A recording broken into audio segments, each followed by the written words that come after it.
Hello students, welcome to our channel science gamma. এখন তোমাদের class 9-এর ভৌত বিজ্ঞানের রায় ও মার্টিন প্রশ্নবিচিত্রা 2025 এখান থেকে তোমাদের যে 2 নম্বরের স্কুলটা দেওয়া হয়েছে সেই 2 নম্বরের স্কুল তথা আরামবাগ হাই স্কুল। এই আরামবাগ হাই স্কুলে তোমাদের সম্পূর্ণ উত্তর এই ভিডিওটিতে দেব। তো তোমরা চ্যানেলটির সাথে জুড়ে থাকো। যদি চ্যানেলটিকে এখনও না সাবস্ক্রাইব করে থাকো অবশ্যই সাবস্ক্রাইব করে রাখো এই ধরনের ভিডিওগুলি পাওয়ার জন্য। তো দেখো যে একটা কি বলছে যে কোনো সম্পূর্ণ দৃঢ়বস্তুর ইয়ং গুণাঙ্কের মান কত হয়। তো কোনো সম্পূর্ণ দৃঢ়বস্তুর ইয়ং গুণাঙ্কের মান হবে অ্যান্সার সি, এটা অসীম। এরপর 2-এর দাগেরটা, জলের উপর জলীয় বাষ্পের পরিবর্তে শুষ্ক বায়ু থাকলে জলের পৃষ্ঠটান কি হবে? হ্রাস পায়, বৃদ্ধি পায়, অপরিবর্তিত থাকে, জলের অণুর গঠনের উপর নির্ভরশীল। তো সঠিক অ্যান্সার হবে যদি শুষ্ক বায়ু থাকে, জলীয় বাষ্পের পরিবর্তে শুষ্ক বায়ু থাকলে জলের পৃষ্ঠটান বেড়ে যাবে, অর্থাৎ অপশন বি। এরপর 3-এর দাগেরটা, পদার্থ কোনটির বিস্তার মাধ্যম তরল নয়? অপশন এ ক্রিম, বি ফেনা, কুয়াশা, সালফার সল। তো সঠিক অ্যান্সারটা হবে সি, এটা কুয়াশা। এরপর 4-এর দাগেরটা, 60 গ্রাম NaOH-কে 500 মিলিলিটার জলে দ্রবীভূত করলে দ্রবণের গাঢ়ত্ব কত হবে? তো এই অ্যান্সারটা হবে 3 মোল পার লিটার। তো কেন হচ্ছে তোমাদের আমি দেখিয়ে দিচ্ছি, ডিএরটা হবে অ্যান্সার। তো কীভাবে হচ্ছে, তো এই পেজটাতে মানে এই স্কুলটাতে আরামবাগ হাই স্কুল প্রচুর পরিমাণে অঙ্ক দিয়েছে, প্রশ্নের মান একটু স্ট্যান্ডার্ড আছে। যাই হোক, অ্যান্সারগুলো তোমরা দেখে নাও। তাহলে দেখো এভাবে করবে যে NaOH এর আণবিক ভর m, আণবিক ভরকে আমরা m দ্বারা প্রকাশ করি। তাহলে কত হবে? n মানে হচ্ছে 23 সোডিয়ামের জন্য, অক্সিজেনের জন্য হলো 16, আর হাইড্রোজেন হচ্ছে 1। তাহলে যোগ করলে কত পাচ্ছি? 23 + 16 + 1 মানে 40। তাহলে দ্রবণের মোলার মাত্রা বা গাঢ়ত্ব সমান কি হয় না, দ্রাবের ভর মানে W ইন্টু 1000 ডিভাইড বাই দ্রাবের আণবিক ভর ব্র্যাকেটে m ইন্টু দ্রবণের আয়তন মিলিলিটার এককে। ঠিক আছে, তাহলে মানগুলো বসিয়ে দাও। প্রশ্নে বলা ছিল 60 গ্রাম, তাহলে 60 গুণিত 1000 ডিভাইডেড বাই আণবিক ভরটা কত পেয়েছি আমরা? 40 পেয়েছি। আর আয়তনটা বলা ছিল 500 মিলিলিটার, প্রশ্নে 500। তো এটা কাটাকাটি করলে কত পাচ্ছি আমরা? পাচ্ছি 3। তাহলে অ্যান্সার হবে ওই জন্য 3 মোল পার লিটার, এটি হবে অ্যান্সার। ঠিক আছে, চলো নেক্সট প্রশ্ন কি আছে। 4-এরটা হলো, এরপর 5-এরটা কি বলছে? ক্ষারীয় দ্রবণে মিথাইল অরেঞ্জের বর্ণ কীরকম হয়? তো ক্ষারীয় দ্রবণে কি হয়ে যায় না, হলুদ হয়ে যায়, অপশান বি। এরপর 6-এর দাগেরটা, Na2HPO4 আম্লিক লবণ, প্রশম লবণ, ক্ষারীয় লবণ, যুগ্ম লবণ। তো দেখো এখানে H আছে বলে অনেকে মনে করতে পারো এটা আম্লিক লবণ, কিন্তু না, এটা আম্লিক লবণ নয়। আগেই বলছি যে এই স্কুলের প্রশ্নটা একটু স্ট্যান্ডার্ডিটি আছে, এটা হবে ক্ষারীয় লবণ, আম্লিক লবণ করলে কিন্তু ভুল হবে। এরপর 7-এর দাগেরটা, পদার্থ কোনটিতে অণুর সংখ্যা সর্বোচ্চ? কোনটিতে অণুর সংখ্যা সর্বোচ্চ? তো দেখো এখানে অপশান কি আছে? 7 gram nitrogen, 2 gram hydrogen, 16 gram oxygen, 16 gram hydrogen. তো সঠিক অ্যান্সার হবে বি এরটা, অর্থাৎ 2 গ্রাম হাইড্রোজেন। এবার কেন হচ্ছে তোমাদের দেখিয়ে দিচ্ছি। তাহলে দেখো যে 7 গ্রাম নাইট্রোজেনতে মোল সংখ্যা কত? যেটার মোল সংখ্যা যার বেশি তার মধ্যে অণুর সংখ্যাও বেশি, তাই না? 1 মোল মানে অ্যাভোগাড্রো সংখ্যক, যদি কম মোল হয় অ্যাভোগাড্রো সংখ্যা থেকে কম হবে, বেশি মোল হলে অ্যাভোগাড্রো সংখ্যা থেকে বেশি হবে। তো 7 গ্রাম নাইট্রোজেনের মোল সংখ্যা কত? আমরা মোল সংখ্যার ফর্মুলা কি জানি? দেখো মোল সংখ্যার ফর্মুলাটা এখানে লিখছি, n সমান W/m, তাই না? n সমান W/m, তার যেটা ভর দেওয়া থাকে কত গ্রাম ডিভাইড বাই তার আণবিক ভর। তাহলে এখানে 7 গ্রাম বলছে, 7 বাই নাইট্রোজেন আণবিক ভর 28, 4 7 28, 1 4 মোল। 2 গ্রাম হাইড্রোজেন বলেছে, 2 গ্রাম মানে 2 বাই হাইড্রোজেনের আণবিক ভর 2 মানে 1 মোল। 16 গ্রাম অক্সিজেন, তাহলে 16 বাই অক্সিজেন আণবিক ভর 32, তার মানে হাফ মোল, 16 দিয়ে 32। তারপরে 1 গ্রাম হাইড্রোজেন মানে 1 ডিভাইড বাই হাইড্রোজেন আণবিক ভর 2, তার মানে 1 2 মোল। তো এই সংখ্যার মধ্যে কোনটা বেশি? অবশ্যই 1 বেশি। তাহলে 1 মোল কিসে পাচ্ছিলাম? 2 গ্রাম হাইড্রোজেনে, ওই জন্য অ্যান্সার হবে 2 গ্রাম হাইড্রোজেন। ঠিক আছে, এরপর 8-এর দাগেরটা কি বলছে দেখে নাও। একই ভরবেগে চলমান দুটি বস্তুর গতিশক্তির অনুপাত 4:1 হলে এদের ভরের অনুপাত কত হবে? তো ভরের অনুপাত হবে 1:4, অর্থাৎ option D is the right answer, 1:4। এবার কেন হচ্ছে তোমাদের একটু দেখিয়ে দিচ্ছি, দেখে নাও। তাহলে দেখো এটা, তাহলে লিখবো যে আমরা জানি P = √2/me, এটা হচ্ছে সূত্র ভরবেগের সঙ্গে হচ্ছে শক্তি এবং ভরের সম্পর্ক। ই হচ্ছে গতিশক্তি। তাহলে এখানে প্রশ্নে দেওয়া আছে যে E1:E2, অর্থাৎ শক্তির অনুপাত 4:1, গতিশক্তির অনুপাত, ভরের অনুপাতটা বের করতে হবে। তাহলে আমরা প্রশ্ন অনুযায়ী কী লেখা আছে? দুটি বস্তু যদি ভরবেগ একই হয়, ভরবেগ একই হলে আমরা বলতে পারি P1 = P2। তাহলে লিখতে পারি অতএব P1 এর জন্য যেহেতু সূত্রটা ছিল P = √2me, তাহলে P1 এর জন্য লিখব 2m1e1, P2 এর জন্য লিখব সমান 2 √2m2e2। বোথ সাইড √2 উঠে যাবে, যেহেতু উভয় পক্ষে রুট আছে। আচ্ছা 2 2 মিলে গেল, তার মানে 2টা উঠে গেল, তার মানে বলতে পারি আমরা m1 e1 সমান m2 e2, বা m1 বাই m2 সমান তাহলে করলে কত পাচ্ছি আমরা e2 বাই e1। তো e2 বাই e1 করলে কত পাবো 1/4, তাহলে 1/4 হয়ে গেল, কারণ e1:e2 যদি 4:1 হয় তাহলে e2:e1 মানে কত হবে 1:4, তাহলে m1:m2 মানে e2:e1 মানে 1:4 হবে অ্যান্সার। ঠিক আছে, আশা করি বুঝতে পেরেছো। চলো নেক্সট প্রশ্ন কি আছে দেখে নেওয়া যাক। এরপরে হচ্ছে গ্রুপ বি। গ্রুপ বি কি আছে, প্রথমেরটা 1 ওয়াট সমান কত আর্ক পার সেকেন্ড। তো দেখো 1 ওয়াট সমান কত আর্ক পার সেকেন্ড, তো 1 ওয়াট সমান 1 জুল পার সেকেন্ড। 1 জুল সমান কত আর্ক হয়, 1 জুল সমান হয় 10⁻7 আর্ক, তাহলে এই অ্যান্সারটা হবে 1 ওয়াট সমান 10⁻7 আর্ক পার সেকেন্ড। ঠিক আছে, তাহলে অ্যান্সারটা হবে 10⁻7 আর্ক পার সেকেন্ড। তার মানে এখানে শুধুমাত্র 10⁻7টা হচ্ছে উত্তর, বাকি তো লিখাই আছে। এরপর দুইটা অভিকেন্দ্র বল দ্বারা কৃতকার্য কত হয়, অ্যান্সার হবে অভিকেন্দ্র বল দ্বারা কৃতকার্য হয় 0, কারণ এখানে পরস্পরের মধ্যে বল আর সরণ হয় 90 ডিগ্রি, তাই এটা 0 হয়ে যাবে। এরপর অথবাটা কোন সত্ত্বে কৃতকার্যের মান সর্বোচ্চ হয়, তো কৃতকার্যের মান সর্বোচ্চ হয়, দেখো আমি কৃতকার্যের ফর্মুলা কি ছিল, মানে কি ছিল আমরা জানি যেটা W=FD cos থিটা। ঠিক আছে, এটা অরিজিনাল ফর্মুলা। যদি এবার থিটার মানটা 0 ডিগ্রি হয় তাহলে আমরা কসের কত cos 0-এর মান 1 হয় আর cos 90 ডিগ্রি মান 0 হয়ে যায়। তো সর্বনিম্ন হয় যখন থিটাটা 90 ডিগ্রি হয়, আর যখন সর্বোচ্চ হয় থিটার মানটা 0 ডিগ্রি হয়, কারণ cos 0-এর মান 1, তখন হবে W=FD। অর্থাৎ অ্যান্সারটা লিখবো কোন শর্তে কৃতকার্যের মান সর্বোচ্চ হয়, তা লিখবো যখন বস্তুর সরণ এবং প্রযুক্ত বল একই অভিমুখে কাজ করে। কি বললাম, যখন কোনো বস্তুর সরণ এবং প্রযুক্ত বল একই অভিমুখে কাজ করে, বা কোনো বস্তুর ওপর প্রযুক্ত বল প্রয়োগ করার ফলে বলের সরণ যদি একই অভিমুখে ঘটে তখন কৃতকার্যের মান সর্বোচ্চ হয়। এটি হবে অ্যান্সার, ভাষাটা আর লিখছি না, লিখে নিও। এরপর 3-এর দাগেরটা কার্বন স্কেলে পারমাণবিক ভর নির্ণয়ের সময়ে কার্বনের কোন আইসোটোপকে প্রামাণ্য ধরা হয়। তো এটা হবে কত না, কার্বনের কোন আইসোটোপ, যেটা 12 ছিল, অর্থাৎ কার্বনের জন্য তো প্রোটন সংখ্যা 6 হয় আর ভর সংখ্যাটা 12 হতে হবে, 6C12। এরপর 4-এর দাগেরটা একটি নন সিস্টেমেটিক অ্যান্টাসিডের নাম লেখো। তো নন সিস্টেমেটিক অ্যান্টাসিড বলতে অ্যাকচুয়ালি যেগুলো আমরা যখন হজম টজমের প্রবলেম হয়, মানে অ্যাসিডিটি বেড়ে গেলে যেগুলো আমরা খাই, অর্থাৎ কি না ম্যাগনেসিয়াম হাইড্রোক্সাইড লিখতে পারো অথবা অ্যালুমিনিয়াম হাইড্রোক্সাইড। ঠিক আছে, তো আমি লিখছি মিল্ক অফ ম্যাগনেসিয়া বা ম্যাগনেসিয়াম হাইড্রোক্সাইড, আমি শুধু এখানে সংকেতটা লিখে দিচ্ছি, তোমরা ম্যাগনেসিয়াম হাইড্রোক্সাইড লিখতে পারো। তাহলে এটা লিখছি MgOH2। ঠিক আছে, অ্যালুমিনিয়াম হাইড্রোক্সাইডও লিখতে পারো, তাও হবে। এরপর বলছে অথবাটা রয়্যাল ওয়াটার কি। তো রয়্যাল ওয়াটার হলো কি না 3 আয়তন গাঢ় হাইড্রোক্লোরিক অ্যাসিড। রয়্যাল ওয়াটার হলো 3 আয়তন গাঢ় হাইড্রোক্লোরিক অ্যাসিড এবং 1 আয়তন গাঢ় নাইট্রিক অ্যাসিড এর মিশ্রণ। তা 3HCl+1 HNO3 তোমরা এইভাবে কিন্তু লিখবে না, তোমরা লিখবে 3 আয়তন গাঢ় হাইড্রোক্লোরিক অ্যাসিড এবং 1 আয়তন গাঢ় নাইট্রিক অ্যাসিডের মিশ্রণকে বলা হয় রয়্যাল ওয়াটার। ঠিক আছে, চলো এরপর 5-এর দাগেটা উষ্ণতা বৃদ্ধিতে দ্রাব্যতা প্রায় একই থাকে এরূপ একটি লবণের উদাহরণ দাও। তাহলে অ্যান্সারটা কি হবে না সোডিয়াম ক্লোরাইড বা খাদ্য লবণ, যার সংকেত হচ্ছে NaCl। তোমরা লিখবে তাহলে কিনা সোডিয়াম ক্লোরাইড ব্র্যাকেটে NaCl। এরপর 6-এর দাগেরটা একটি তারের বিকৃতি 0.1 এর 2% হলে 10 মিটার দীর্ঘ তারের 10 মিটার তারের দৈর্ঘ্য পরিবর্তন কত হবে। তো অ্যান্সারটা দেখে নাও, এই মানে স্কুলটাতে প্রচুরই অঙ্ক দিয়েছে। তো দেখো তাহলে লিখবে যে আমরা জানি বিকৃতি সমান কি না দৈর্ঘ্য পরিবর্তন ডিভাইডেড বাই প্রাথমিক দৈর্ঘ্য, অর্থাৎ বিকৃতি সমান কি লিখি L/L, small l by capital L। তো এখানে দেখো বলে দিয়েছে যে বিকৃতির পরিমাণটা কত না 0.1 এর 2%। তো 0.1 এর 2% মানে কত 0.1 ইন্টু 2/100, তার মানে কত পাচ্ছি আমরা 0.2/100। 0.2/100 মানে 0.002। তাহলে আমরা বিকৃতির পরিমাণটা পেয়ে গেলাম। তাহলে অর্থাৎ আমরা লিখতে পারি L/L, আবার বিকৃতি মানে যেহেতু L/L, তার মানে L/L সমান 0.002। তো এখান থেকে স্মল এল এর মানটা জানতে চেয়েছে, তাহলে স্মল এল কত পাবো আমরা যে L গুণিত 0.002। এল এর মান কত প্রশ্নে বলে দেওয়া আছে, দেখো এল এর মান বলে দেওয়া আছে প্রশ্নে, কোথায় গেল যে 10 মিটার দীর্ঘ 10 বলেছে, তাহলে এল এর জায়গায় 10 বসালাম, তাহলে 10 গুণিত 0.002, তারপর পাচ্ছি আমরা 0.02 মিটার। যেহেতু এটা 10 মিটার ছিল তাহলে মিটার হলো অ্যান্সারটা। তুমি এবার 0.02 মিটারের অ্যান্সার লিখতে পারো বা 2 সেন্টিমিটার লিখতে পারো। 0.02 মিটার মানে 2 সেন্টিমিটার, তাহলে লিখবো অতএব দৈর্ঘ্য পরিবর্তন 2 centimetre.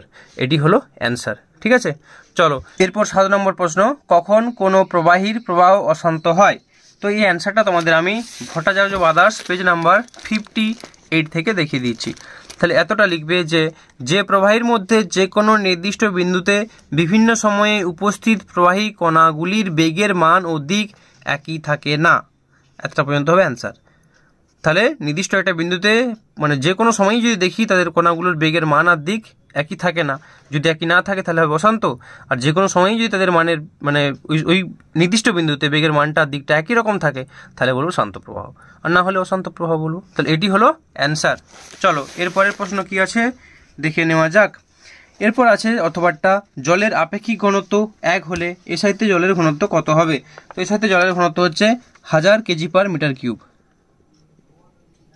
1000 KG per metre cube. ঠিক আছে, চলো এরপর গ্রুপ সি 3-এর দাগের 1-এরটা কি বলছে? জলে ভাসমান বরফখণ্ডের আয়তন 1/11 অংশ জলের উপরে আছে, বরফের ঘনত্ব কত? তো তোমাদের আমি অ্যান্সারটা দেখিয়ে দিচ্ছি, দেখে নাও, এভাবে একটু করে নিও। তাহলে প্রথমে লিখবে যে বরফের মোট আয়তন, সেটাকে আমি ধরে নিয়েছি ভি সমান 1 অংশ, মোট আয়তন 1 অংশ। ভাসমান বরফের আয়তন কত? 1/11 অংশ, প্রশ্নে বলা আছে। তার মানে নিমজ্জিত কতটা আছে, অর্থাৎ ডুবে আছে কত? বাকিটা 1 - 1/11। তো সেটাকে আমরা নিমজ্জিত যেটা ডুবে আছে সেটাকে ধরে নিচ্ছি ভি ড্যাশ। তাহলে 1 - 1/11 করলে পাচ্ছি আমরা কত না 10/11 অংশ, সেটা হচ্ছে ডুবে আছে বা নিমজ্জিত অবস্থায় আছে। এবার আর্কিমিডিসের সূত্র আমরা কাজে লাগাবো। আর্কিমিডিসের সূত্র অনুযায়ী আমরা লিখতে পারি বরফের ওজন সমান অপসারিত জলের ওজন। বরফের ওজন আমি সেটাকে এমজি ধরেছি, কারণ ওজন সমান কি ভর গুণিত অভিকর্ষ ত্বরণ, তাহলে বরফের জন্য এমজি হলো, অপসারিত জলের ওজনের জন্য লিখলাম এম ড্যাশ জি, জি জি বোথ সাইড কেটে গেল। তাহলে এবার এম সমান আমরা জানি ডিভি, তাহলে ডিভি সমান ডি ড্যাশ ভি ড্যাশ।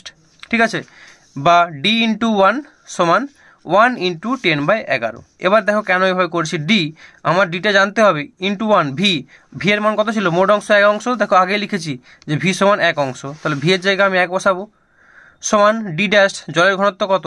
জলের ঘনত্ব দেখো লিখে দিয়েছি, ডি ড্যাশ ইজিক্যাল টু জলের ঘনত্ব সমান 1 গ্রাম পার সেমি কিউব, তাহলে এই জন্য এখানে বসেছি 1। ঠিক আছে, তারপরে ইন্টু ভি ড্যাশ, ভি ড্যাশটার মান কত পেয়েছি দেখো, যে অপসারিত জলের আয়তন হচ্ছে ভি ড্যাশ কত না 10/11 অংশ, তাহলে ভি ড্যাশটার জায়গায় বসিয়েছি 10/11।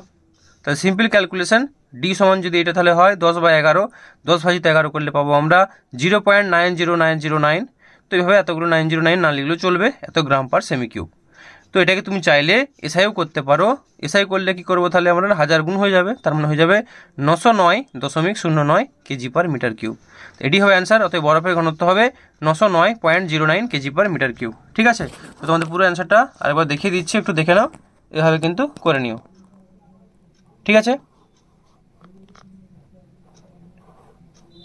চাইলে একটা স্ক্রিনশট নিয়ে নিতে পারো। চলো এরপরের প্রশ্ন কি আছে দেখে নেওয়া যাক। এরপর অথবাটা গ্রুপ সি 1-এর অথবা তামা ও সীসা দ্বারা গঠিত একটি সংকর ধাতুর আয়তন ও ভর যথাক্রমে 30 সিসি এবং 320 সিসি। তামা ও সীসার আপেক্ষিক ঘনত্ব যথাক্রমে 8.89 এবং 11.37 হলে ধাতুতে বিদ্যমান তামা ও সীসার আয়তন নির্ণয় করো।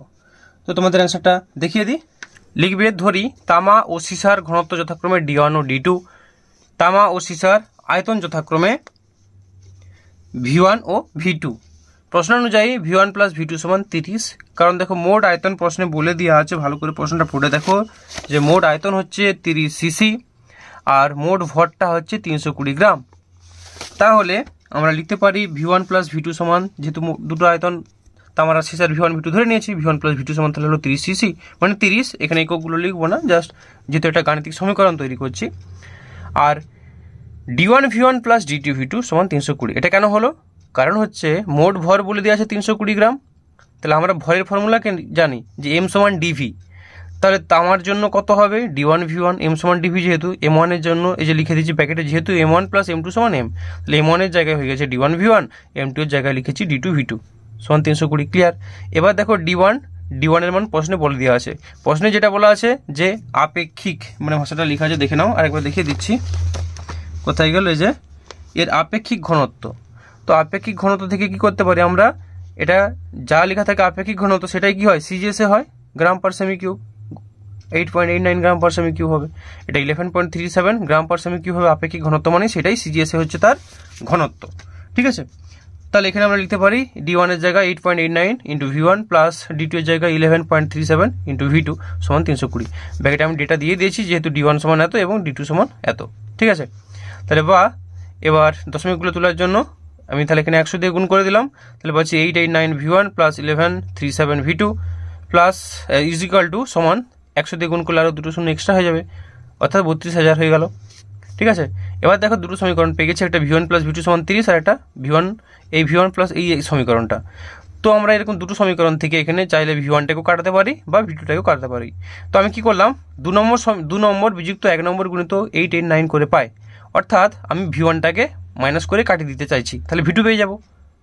তাহলে দেখো এবার 1 নম্বরে দেখো 2 নম্বরে দেখো V1 এর জায়গায় কত আছে 889, তাহলে 1 নম্বরের V1 এর কিছু নেই, মানে এখানে 889 গুণ করে বিয়োগ করে দেবো, তাহলে সেই জন্য হয়েছে তাহলে 889 V1 1 নম্বরটাকে আমি তো 889 দিয়ে গুণ করেছি, প্লাস 889 V2 সেটা হয়েছে 889 V2, এটা নিচেরটা বলছি, আর 30 ইন্টু 889 করলে হচ্ছে 26670, আর উপরেরটা তো এটা অলরেডি আছেই 889 V1 889 আগে তো তুই লিখেছি ওই জন্য দুইটা আগে 889 V1 প্লাস 1137 V2 সমান এত।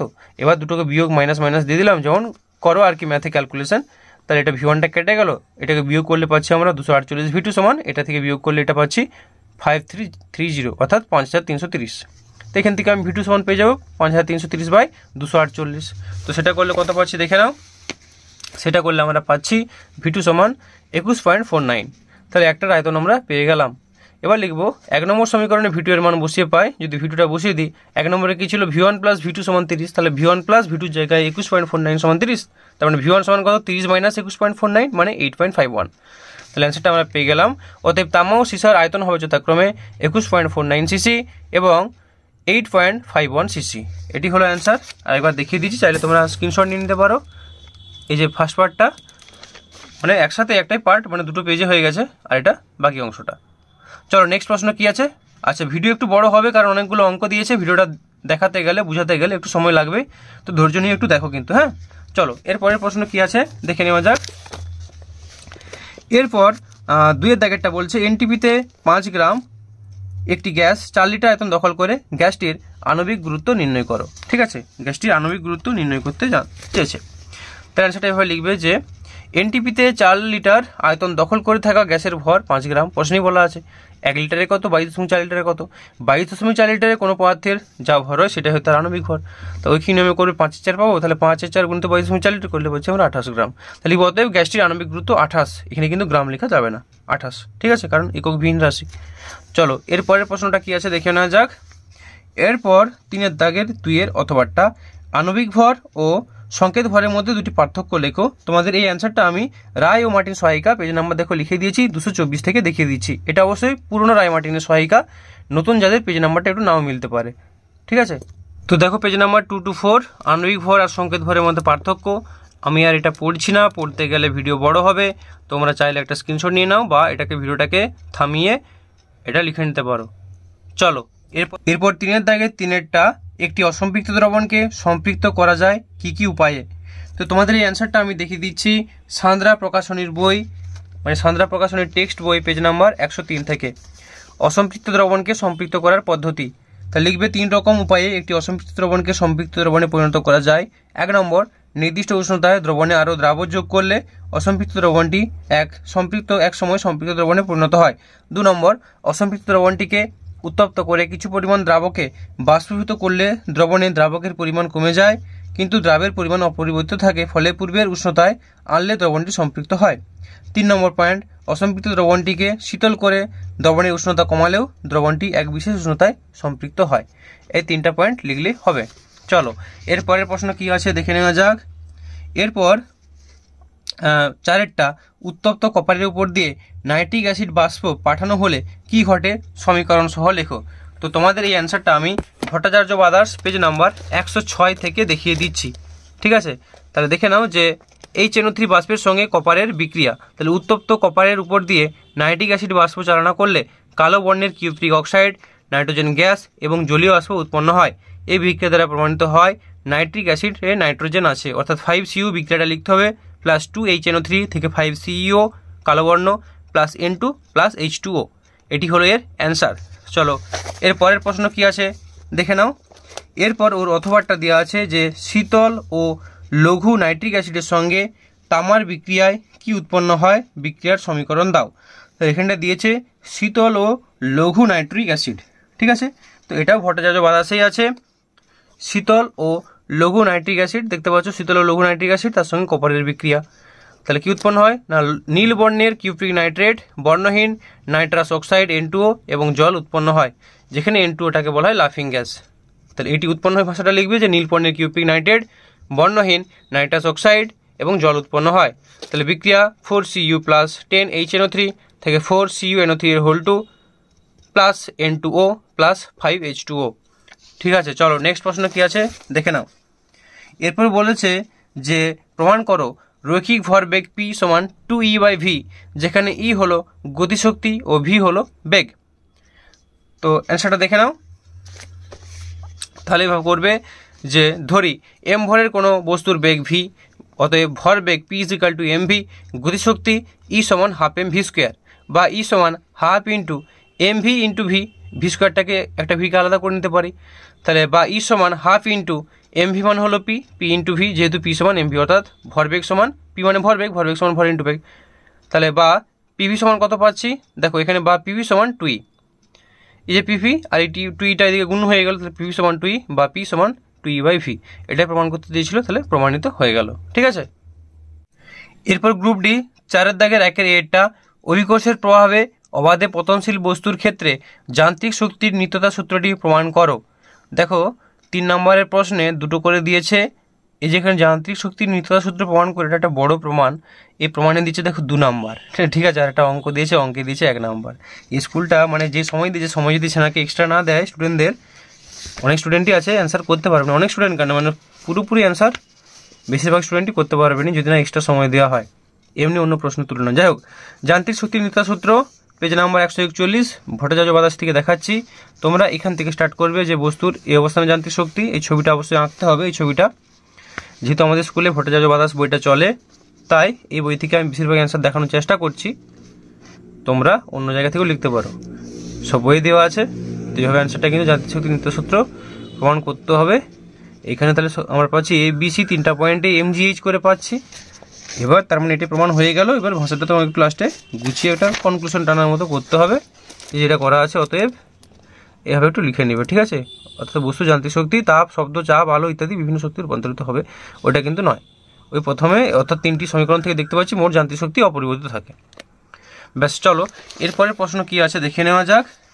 এরপর বিয়েরটা m ও 4m ভরের দুটি বস্তুর গতিশক্তির অনুপাত 2:1 হলে তাদের ভরবেগের অনুপাত কত হবে। ঠিক আছে, তো অ্যান্সারটা দেখে নাও। তাহলে এভাবে করবে যে প্রদত্ত m1 সমান m2 সমান m/4m বলা আছে, m/4m মানে 1:4, ভর একটা একটা 4m বলছে, 1:4, গতিশক্তি E1:E2 সমান 2:1 প্রশ্ন বলা আছে, ভরবেগের অনুপাত জানতে চেয়েছে, তাহলে P1:P2 সমান কত। তাহলে আমরা জানি P সমান √2me, তাহলে P1/P2 করলে কত পাচ্ছি, √2m1E1 ডিভাইডেড বাই 2m2E2। তাহলে √এর মধ্যে 2 কেটে গেল, তাহলে m1E1/m2E2 হলো।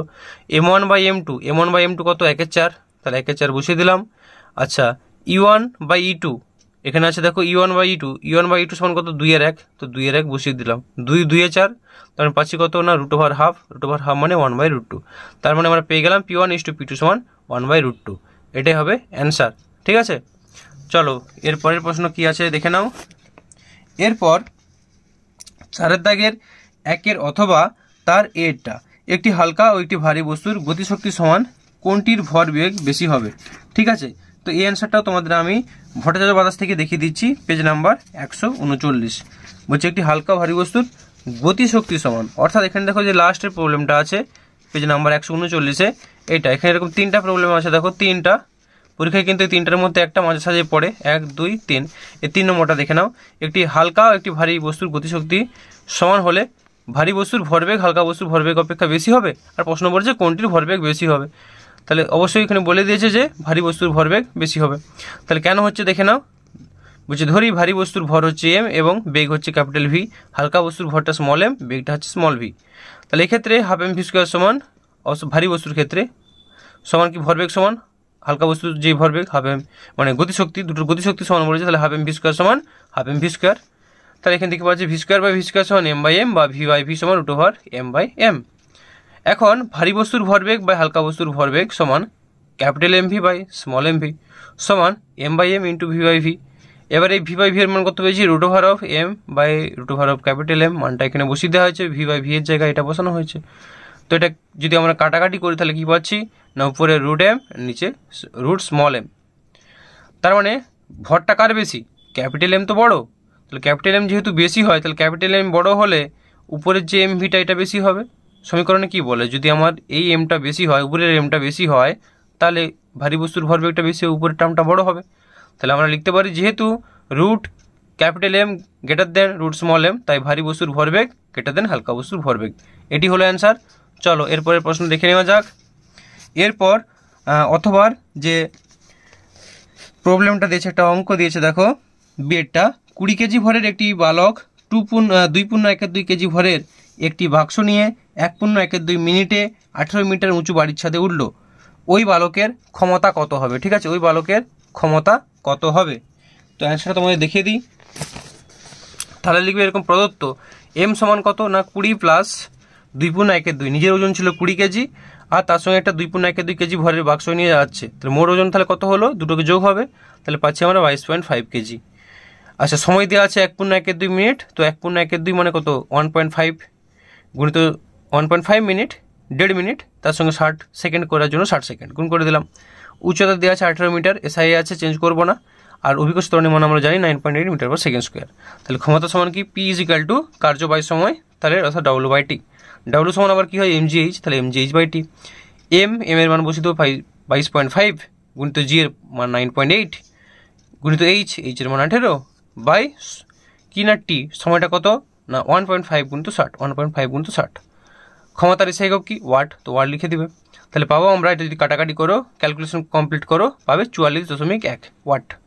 ঠিক আছে, অতএব ওই বালকের ক্ষমতা হবে 44.1 ওয়াট। এটি হলো অ্যান্সার। এরপর 4-এর দাগের 2-এরটা, 4-এর দাগের 2-এর এ-এরটা, অ্যালুমিনিয়াম অক্সাইড কিরূপ অক্সাইড, যুক্তি দাও। তো অ্যালুমিনিয়াম অক্সাইড একটা উপধর্মী অক্সাইড, যুক্তিটা দেখে নাও। পেজ নাম্বার হচ্ছে ভট্টাচার্য বাদাস 112। তো এখান থেকে লিখবে যে সকল অক্সাইড তীব্র অ্যাসিড ও তীব্র ক্ষার উভয়ের সঙ্গে বিক্রিয়ায় লবণ ও জল উৎপন্ন করে, সেই অক্সাইডগুলোকে আমরা উপধর্মী অক্সাইড বলি। যেমন হলো কিনা প্রশ্নে যেটা তোমার দেওয়া আছে, কি দেওয়া আছে, অ্যালুমিনিয়াম অক্সাইড। তাহলে তাই অ্যালুমিনিয়াম অক্সাইড, এই যে অ্যালুমিনিয়াম অক্সাইড Al2O3, এখানে 3টা দিতে ভুলে গেছে, Al2O3 হলো একটি উপধর্মী অক্সাইড। কারণটা লিখে দিলে, এবার তোমাকে বিক্রিয়াটা দেখাতে হবে, কেমিস্ট্রি মানে। তাহলে এবার অ্যালুমিনিয়াম অক্সাইডের বিক্রিয়াটা দেখিয়ে দাও, অ্যাসিডের সঙ্গে বিক্রিয়া, ক্ষারের সঙ্গে বিক্রিয়া, দুটোই দেখিয়ে দাও। তাহলে Al2O3 প্লাস 2NaOH, যখন অক্সাইড প্লাস ক্ষার করছি তখন কি হচ্ছে না, সোডিয়াম অ্যালুমিনেট প্লাস জল।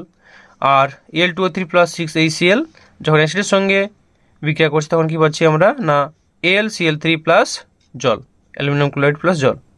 ঠিক আছে, এটি হলো অ্যান্সার। চলো এরপর কি আছে দেখে নেওয়া যাক। এরপর বিয়েরটা NH4 এবং NaHSO4 কোন শ্রেণীর লবণ তা লেখো। দুটি হবে আম্লিক লবণ, দুটি হবে কিনা আম্লিক লবণ।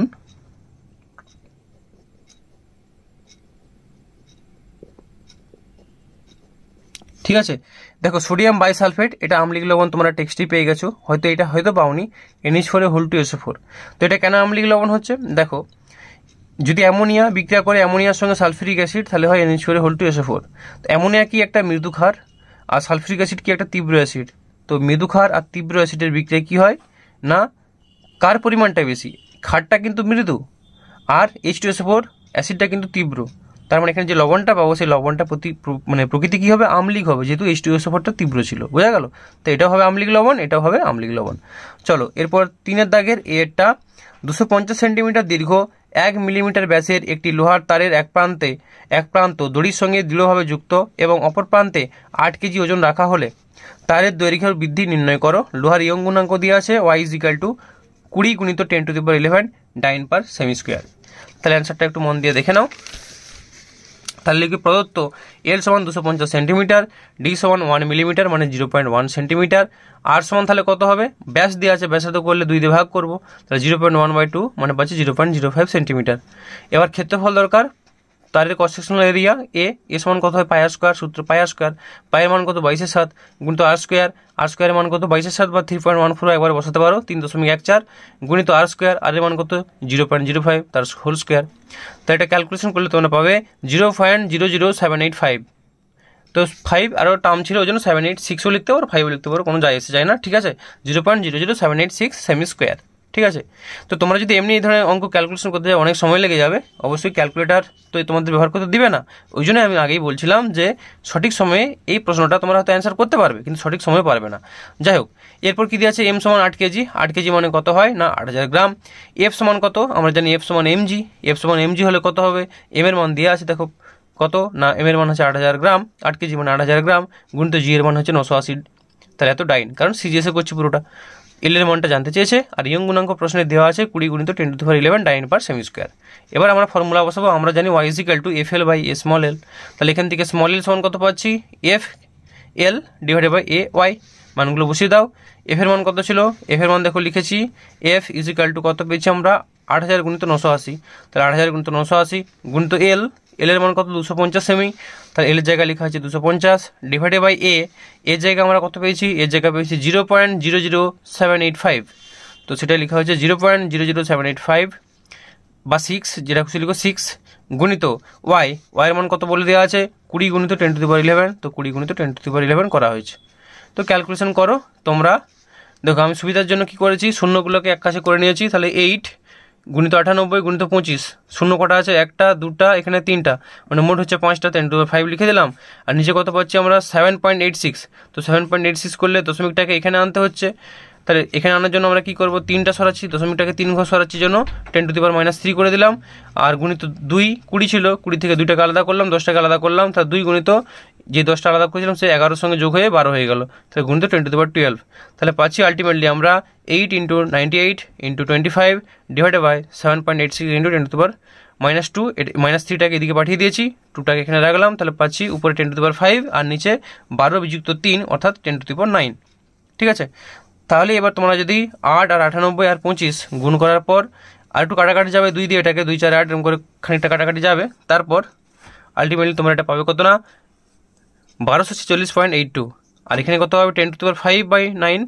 তো পাবো আমরা -4, কারণ 9টার নিচে বড় সংখ্যাটা নিচে আছে, উপরে গেলে কত মাইনাস হয়ে যাবে। তাহলে 5 - 9 মানে -4, তাহলে 10⁻⁴। তো এটা করলে আমরা কত পাচ্ছি না 0.124682। যদি এটা 4 ঘর মানে কি 4 ঘর সরিয়ে দাও, 1 2 3 4 মানে দশমিকটা এখানে চলে যাবে, অর্থাৎ 0.124682 এত সেন্টিমিটার তারের দৈর্ঘ্য বৃদ্ধি পাবে। অতএব তারের দৈর্ঘ্য বৃদ্ধি পাবে 0.1247 সেন্টিমিটার। ঠিক আছে। তো এটা একবার প্রথম থেকে দেখিয়ে দিচ্ছি, এইভাবে কিন্তু পরপর করে নিও। চলো এরপরে প্রশ্ন কি আছে দেখে নাও। এরপর 3 দাগের বি, পীড়ন ও বিকৃতির মধ্যে কোনটি অধিকতর মৌলিক। অবশ্যই হলো বিকৃতি হলো অধিকতর মৌলিক। ঠিক আছে, পেজ নাম্বার 64 ভট্টাচার্য ব্রাদার্স। তো কারণটা দেখে নাও, যদিও এখানে কারণটা জানতে চাইনি, তো তোমাদের অনেক সময় এটা কারণ সহ পড়ে, তাই দেখিয়ে দিচ্ছি যে পীড়ন ও বিকৃতির মধ্যে বিকৃতি মৌলিক কারণ কোনো স্থিতিস্থাপক বস্তুকে বাহ্যিক বল প্রয়োগ করলে বিকৃতি সৃষ্টি হয়। এর ফলে যে প্রতিক্রিয়া বলে উদ্ভব হয় তাই হলো পীড়ন। এই পীড়নই বস্তুকে পূর্বের অবস্থায় ফিরিয়ে আনতে সাহায্য করে, অর্থাৎ বিকৃতি সৃষ্টি হলে তবেই পীড়নের সৃষ্টি হয়, তাই বিকৃতি মৌলিক। ঠিক আছে। এরপরে প্রশ্ন কি আছে দেখে নাও। এরপর বলেছে অথবা এটা বায়ুতে ও জলে কোনো বস্তুর ওজন যথাক্রমে 100 গ্রাম ও 40 গ্রাম। 0.8 আপেক্ষিক ঘনত্ব বিশিষ্ট কোন তরলে নিমজ্জিত অবস্থায় বস্তুটির ওজন নির্ণয় করো। আর এটা জানতে চেয়েছে ওই তরলের সাপেক্ষে বস্তুটির আপেক্ষিক ঘনত্ব নির্ণয় করো। তাহলে সেটা দেখে নাও। তাহলে এভাবে করবে যে জলে নিমজ্জিত অবস্থায় বস্তুর ওজনের অনুপাত, বস্তুর ওজনের আপাত হ্রাস সমান অপসারিত জলের ওজন। বায়ুতে ছিল দেখো 100, জলে ডুবালেও 40 হচ্ছে, তাহলে আপাত ওজন মানে ওজন কতটা হ্রাস পাচ্ছে, তাহলে 60 গ্রাম, দুটোকে বিয়োগ করব। ঠিক আছে। আবার জলের ঘনত্ব আমরা জানি এটা 1 গ্রাম পার সেমি কিউব। অতএব বস্তুটির আয়তন তাহলে কত হবে, অপসারিত জলের আয়তন, তাহলে বস্তুর যেটা আয়তন সেটাই তো অপসারিত জলের আয়তন আর্কিমিডিসের সূত্র অনুযায়ী। তাহলে সেটা সমান কত হবে না 60 gram divided by 1 gram per semi cube. কারণ আয়তনের ফর্মুলা কি, এম সমান যদি ডিভি হয় তাহলে ভি সমান কত হবে, ভি সমান হচ্ছে m/d। তো এম এর মান কত পেলাম আমরা 60, মানে ওজনটা পেলাম 60 গ্রাম, ডিভাইডেড বাই ভি, ভিটা কত হচ্ছে 1 গ্রাম পার সেমি কিউব। তার মানে পাচ্ছি আমরা 60 সেন্টিমিটার কিউব। এটা হয়ে গেল আয়তন, বস্তুটির আয়তন পেয়ে গেলাম আমরা। আবার তরলের আপেক্ষিক ঘনত্ব প্রশ্নে দেওয়া আছে 0.8। তরলের যদি আপেক্ষিক ঘনত্ব 0.8 হয়, তার মানে তরলের ঘনত্ব কত হবে? 0.8 গ্রাম পার সেমি কিউব। অতএব তরলে নিমজ্জিত করলে অপসারিত তরলের ওজন কত হবে? তরলে নিমজ্জিত করলে যখন তরলে আমরা ডোবাবো, তখন সেই অপসারিত তরলের ওজনটা কত হবে? না বস্তুর আয়তন, ওজন মানে কি এম সমান ডিভি, তাহলে বস্তুর আয়তন মানে ভি গুণিত ঘনত্ব ডি। তাহলে বস্তুর আয়তন আমরা আগে বের করে নিয়েছিলাম। দেখো বস্তুর আয়তন পেয়েছিলাম এখানে 60 সেমি কিউব, তো 60 বসানো হয়েছে, গুণিত ঘনত্ব, ঘনত্ব তরলটার বলে দেওয়া আছে 0.8, তো 0.8 গুণ হলো, তাহলে পাচ্ছি আমরা কত না 48 গ্রাম। বস্তুর আমরা মানে তরলের ওজন, অপসারিত তরলের ওজন পেয়ে গেলাম 48 গ্রাম।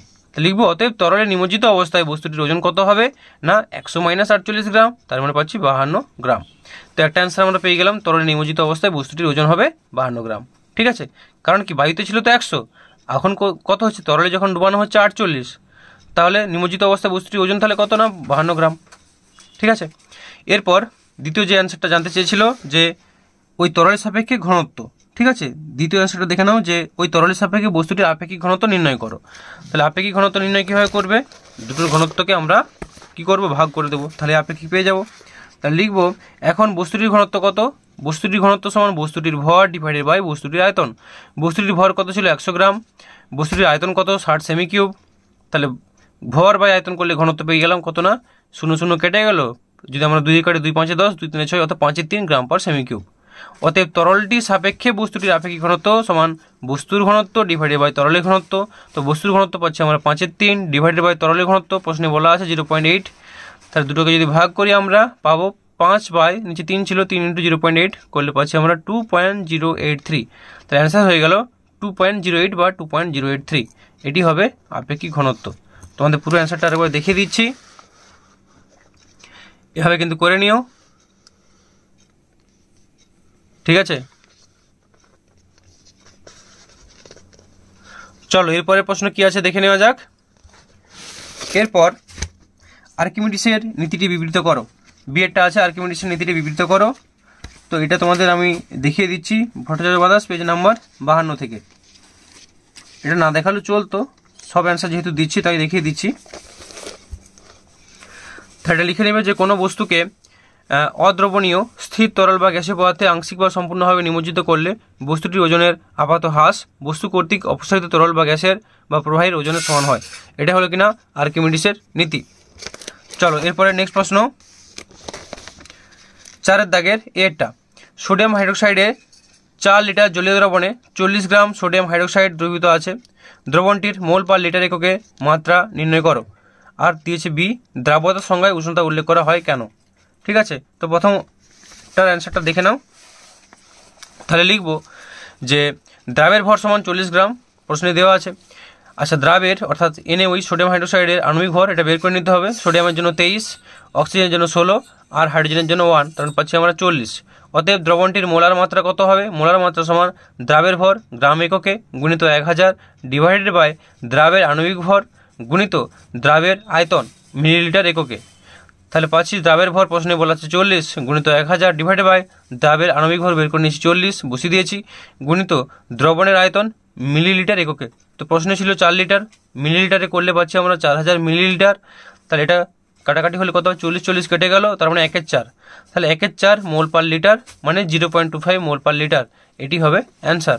ঠিক আছে, চলো এরপরের প্রশ্ন কি আছে দেখে নেওয়া যাক। এরপর বিয়েটা দ্রাব্যতার সংজ্ঞায় উষ্ণতা উল্লেখ করা হয় কেন? তো এই অ্যান্সারটা তোমাদের আমি ভট্টাচার্য ব্রাদার্স থেকে দেখিয়ে দিচ্ছি, পেজ নাম্বার 94। ঠিক আছে, তো দেখে নাও একবার উত্তরটা। দ্রাব্যতার সংজ্ঞায় উষ্ণতা উল্লেখ থাকে কারণ কোনো নির্দিষ্ট দ্রাবকে কোনো নির্দিষ্ট দ্রাবের দ্রাব্যতা একটি নির্দিষ্ট উষ্ণতায় নির্দিষ্ট। উষ্ণতার পরিবর্তনে পদার্থের দ্রাব্যতার পরিবর্তন হয়। উষ্ণতা বাড়ালে কিছু কিছু পদার্থের দ্রাব্যতা বাড়ে, আবার কিছু কিছু পদার্থের দ্রাব্যতা কমে। তাই দ্রাব্যতার সংজ্ঞায় উষ্ণতা উল্লেখ করার প্রয়োজন হয়। দিয়ে একটা অবশ্যই উদাহরণ দিবে, যেমন 0 ডিগ্রি সেন্টিগ্রেড উষ্ণতায় KNO3 এর দ্রাব্যতা হয় 12, 20 ডিগ্রি সেন্টিগ্রেড উষ্ণতায় KNO3 এর দ্রাব্যতা হয় 32। ঠিক আছে, হয়ে গেল। তোমরা অন্য কোনো উদাহরণও দিতে পারো, কোনো অসুবিধা নেই। চলো নেক্সট প্রশ্ন কি আছে দেখে নাও। এর পরের প্রশ্ন, পারমাণবিক ভর ও পারমাণবিক ভর এককবিহীন রাশি কেন? তো এই অ্যান্সারটা তোমাদের আমি রায় মার্টিনেজ ফাইকা পেজ নাম্বার 214 থেকে দেখিয়ে দিচ্ছি। তো দেখে নাও পারমাণবিক ভর এককবিহীন রাশি কেন, তার উত্তরটা। দুটো যদি সমজাতীয় ভরের অনুপাত হয় এককবিহীন হবে। তাই পারমাণবিক ভর প্রকৃতপক্ষে দুটি ভরের অনুপাত, এটি একটি তুলনামূলক সংখ্যা, তাই এটি এককবিহীন রাশি।